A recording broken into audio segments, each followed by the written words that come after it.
nous sommes devant un écran GPS Renault Airlink 2. Donc vous avez plusieurs boutons sur le côté. Le premier, c'est le bouton on/off pour l'autoradio. Donc je vais appuyer sur le bouton on pour le mettre en route.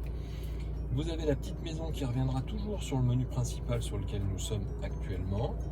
Vous avez le bouton ici qui vous permet d'avoir les aides à la conduite. Donc par exemple, votre véhicule va avoir une aide à la conduite pour la sortie de voie. Vous pouvez le mettre en on ou en off.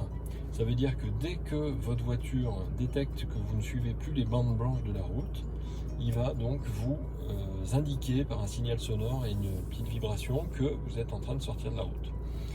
Vous avez l'alerte des angles morts, c'est-à-dire que sur vos rétroviseurs extérieurs, vous avez une petite alerte orange qui va se mettre à clignoter pour vous prévenir qu'il y a une voiture dans votre angle mort. Donc ça, c'est pareil, vous pouvez le mettre sur on ou sur off. Comme c'est un écran tactile, je glisse ma main vers le haut pour voir les différentes possibilités en dessous. Vous avez donc le réglage d'alerte sur vitesse que vous pouvez régler. Donc l'alerte de survitesse, vous dites à votre voiture par exemple que vous ne voulez pas dépasser 130 km/h. Et à ce moment-là, dès que vous êtes au-delà de 130 km/h, vous avez une indication sonore qui vous prévient que vous avez dépassé la bonne vitesse. Feu de route automatique, là ils sont sur on, c'est-à-dire que lorsque j'ai mis mes pleins phares, je n'ai plus besoin de les enlever si je croise une voiture, parce que la voiture va le faire automatiquement à ma place. Et dès que la voiture que nous avons en face de nous a croisé, la voiture se remet en plein phare à nouveau. Donc elle passe de code à plein phare automatiquement, sans avoir besoin d'intervenir. Je reviens avec la petite maison sur le menu principal. Et ici, nous avons la possibilité de faire que la voiture se gare toute seule. Comment faire? Donc j'appuie sur le bouton en m'approchant d'une place de parking. Lorsque je m'approche de cette place de parking, je sais que je vais me garer soit en créneau, soit comme ça, soit en épi, ou soit je veux ressortir simplement de ma place de créneau. Donc je veux partir sur un créneau. Il me demande de choisir le clignotant puisque soit je me gare à droite, soit je me gare à gauche.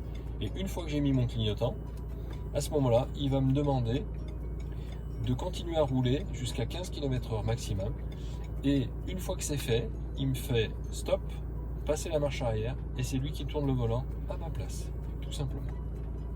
Je rappuie sur le même bouton pour arrêter cette fonction. Ici, vous avez donc le GPS et la radio.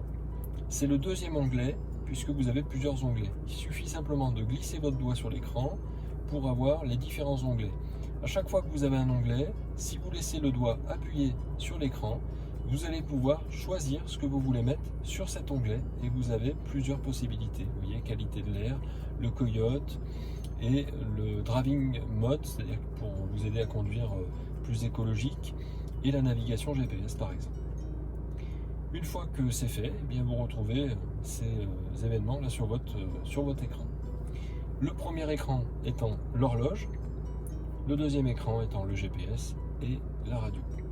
Si je veux rentrer sur le GPS, il me suffit de cliquer dessus.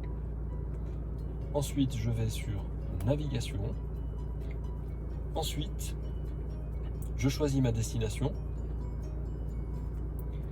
Alors, soit je connais l'adresse, soit c'est une destination qui avait déjà été saisie, soit je choisis un point d'intérêt. Le point d'intérêt étant la possibilité de choisir un parking, une station-service, un hôtel le plus proche, sans avoir besoin de connaître l'adresse. Votre GPS va vous dire que, par exemple, si vous cherchez la station-service la plus proche, eh bien c'est celle de Carrefour, par exemple, à 3 km. Sinon, il y a Leclerc Drive à 3,8 km, etc. Il vous suffit de cliquer dessus, il vous y emmène directement. C'est lui qui connaît l'adresse. A l'inverse, si vous connaissez l'adresse de votre destination, il vous suffit de cliquer sur adresse, de choisir le pays. En l'occurrence, comme c'est un GPS qui a toute l'Europe, ben vous choisissez le pays qui vous intéresse. On va rester en France, c'est la mode en ce moment. Ensuite, vous mettez l'adresse que vous souhaitez. Par exemple, vous désirez aller à Saint-Cyr parce que vous souhaitez aller à Saint-Cyr Automobile. Alors vous tapez Saint, vous faites un espace, vous tapez Cyr, et ensuite il va vous proposer donc différentes possibilités. Donc Saint-Cyr, Saint-Cyr-au-Mont-d'Or, Saint-Cyr, etc.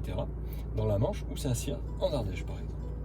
Et une fois que vous êtes là, vous tapez votre rue et ensuite vous validez. Alors moi la rue, par exemple, on va mettre rue Beauregard, on sélectionne, il fait le petit calcul et c'est planifié. Donc on lui dit allez, et donc il nous donne l'indication ici du petit organigramme pour nous dire qu'il va falloir tourner à droite par exemple, qu'on a 1,2 km à faire et qu'on arrive à 14h30. Lorsqu'on veut annuler le guidage, on appuie sur le bouton. Allez, donc le GPS, c'est compris. Donc j'ai appuyé sur retour, mais j'aurais pu appuyer sur la maison pour revenir au même écran. L'écran principal où on a donc la radio. Je clique dessus et j'ai 3 onglets principaux. Sur ces 3 onglets, j'ai fréquence, parce que je veux voir la fréquence radio. Et à ce moment-là, je vais pouvoir utiliser la petite flèche pour aller de 5 en 5, c'est-à-dire en manuel, ou alors les 2 flèches, et c'est ma radio qui va capter et qui va s'arrêter au moment où elle va capter une radio. Lorsque j'ai capté la radio, je peux aller dans station, et à ce moment-là, je vais avoir les informations des radios qui ont déjà été captées par ma voiture et par ordre alphabétique. Et si jamais je veux conserver cette radio, je vais sur preset, qui veut dire présélection, et je vais valider sur n'importe quelle touche, en 2, en 6, ce que je veux. Je vais laisser le doigt appuyé dessus et ça va mémoriser ma radio sur le numéro que j'ai sélectionné. Donc j'ai 6 chaînes. Si j'appuie sur le bouton qui est au bout avec la petite flèche, je peux en avoir encore 6 de plus. Ça me fait 12 présélections. Je reviens avec la petite maison au menu principal. Donc lorsque je suis au menu principal, je rappuie sur l'onglet menu et là je fais apparaître soit la navigation, soit le multimédia, soit le téléphone, soit le véhicule, soit le système. Quand je suis dans le véhicule, j'ai l'aide à la conduite, ce qui m'a permis d'avoir le raccourci, c'est cette touche là tout à l'heure, donc ce qu'on a vu, c'est-à-dire que je rappuie dessus et vous avez l'alerte de sortie de voie, l'angle mort, etc. Donc c'est la même chose que ce bouton qui est là. L'aide au stationnement, c'est ce qui va vous permettre de sélectionner par exemple détecteur d'obstacles. Aide au parking avant, vous le mettez sur on. Aide au parking latéral, donc c'est sur le côté, sur on. Parking arrière sur on aussi. Alerte sonore, oui, parce que vous pouvez avoir que le graphique sans avoir le sonore. Type de son, c'est vous qui choisissez le type de son. Et le volume, vous choisissez aussi le volume. Je reviens en arrière. Je peux choisir aussi sur ma caméra de recul. Ici, soit je la veux, soit je la veux pas. Je veux des gabarits ou je ne les veux pas. Je vous montrerai ce que c'est après. Et réglage de l'image, si vous voulez avoir un petit peu plus de contraste, un petit peu plus de lumière, etc.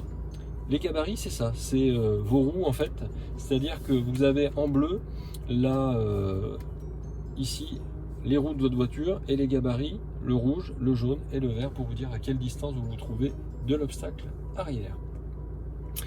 Et pour l'Easy Park Assist, donc le bouton P qu'on avait ici, qui nous permettait donc de choisir le mode de parking, il vous propose, si par exemple vous avez plus de difficultés à faire des créneaux que vous ranger en bataille ou en épi, vous demandez à ce que le créneau, ça soit la manœuvre par défaut, donc il vous proposera en créneau, en priorité.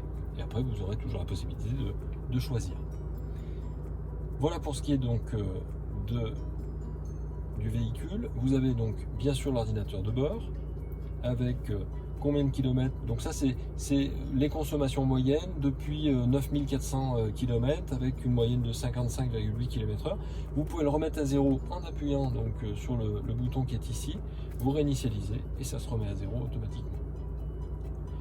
Tech Care, c'est pour avoir la qualité de l'air donc extérieur, et pression de pneus, c'est lorsque vous allez faire vos pneumatiques, vous faites la pression de vos pneumatiques.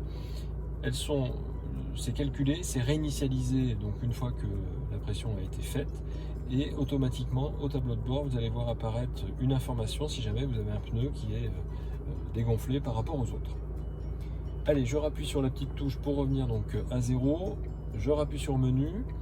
Et nous avons donc le système ici qui nous permettra de régler la luminosité, de régler les volumes, de langue, les différents volumes de langue, que ce soit GPS ou que ce soit la radio par exemple, ou les informations routières. Et puis vous avez affichage qui vous permet donc de choisir sur votre tableau de bord, donc, qui est celui où on a la vitesse, ou sur l'écran central, le type de thème que vous souhaitez, soit négatif, soit positif. C'est-à-dire positif, vous êtes sur un thème très clair, négatif, vous êtes sur un thème foncé, et ensuite vous allez pouvoir choisir la luminosité, donc pour le jour ou pour la nuit. Ça, c'est vous qui réglez. Ensuite, pour votre tableau de bord, vous allez pouvoir lui demander soit du vert, soit du rouge, du bleu. Actuellement on est en bleu, vous voyez, du mauve ou du orange, avec différents styles de conduite. C'est vous qui choisissez, vous ferez votre choix. Voilà, une fois qu'on a fait ça, on peut aller dans le téléphone. Dans le téléphone, il vous demande automatiquement, est-ce que vous voulez faire une recherche de téléphone? Oui, vous faites une recherche de téléphone. Votre voiture devient visible, votre téléphone va être capté par la voiture, et il vous suffira simplement de valider. Une fois que vous aurez le nom de votre téléphone ici, vous cliquez dessus, vous validez, et sur votre téléphone vous allez recevoir une petite annotation, une notification, et lorsque cette notification apparaît sur votre téléphone, vous dites OK. Il vous redemande ensuite si vous voulez que vos contacts soient associés à la voiture, vous dites OK, et comme ça, chaque fois que quelqu'un va vous appeler, automatiquement il y aura le nom de la personne si elle est connue dans votre répertoire. Et ça vous permettra aussi d'avoir, lorsque vous téléphonez, le répertoire de votre téléphone sur votre voiture. Sachez que si le répertoire de votre téléphone est sur votre véhicule, tant que votre téléphone est connecté, c'est le cas. Si votre téléphone est déconnecté parce que vous êtes sorti de la voiture, ça ne reste pas en mémoire dans le véhicule. Ça, c'est important. Et dernière chose, donc multimédia. Multimédia, c'est ce qui vous permet soit d'avoir la radio, soit d'avoir le média. Le média, c'est quoi? C'est, je prends une prise USB et je vais donc l'insérer derrière ma boîte à vitesse. Voilà. Et là, je vais pouvoir ensuite, voilà, je vous montre. Ici, vous avez deux prises. Vous en avez une ici et une ici. Vous branchez donc votre téléphone, par exemple, dessus, et vous allez pouvoir lire les musiques de votre téléphone directement, ou les photos, ou les vidéos. C'est vous qui choisissez. Ensuite, vous avez donc dessous la climatisation. Une climatisation automatique. Donc soit le conducteur va régler 21 degrés des deux côtés, soit vous positionnez en dual, et à ce moment-là, lorsque je règle à gauche, je ne dérègle pas à droite. Et pareil pour la droite. Je mets à 20 degrés par exemple à droite, et à gauche, je mets à 21. Ensuite, je me mets en automatique, ou je me mets en manuel. C'est moi qui gère la ventilation en manuel, ou c'est la voiture qui gère toute seule la ventilation avec le bouton automatique. Ensuite, dessous, vous avez donc la boîte à vitesse, et je vais vous expliquer ça.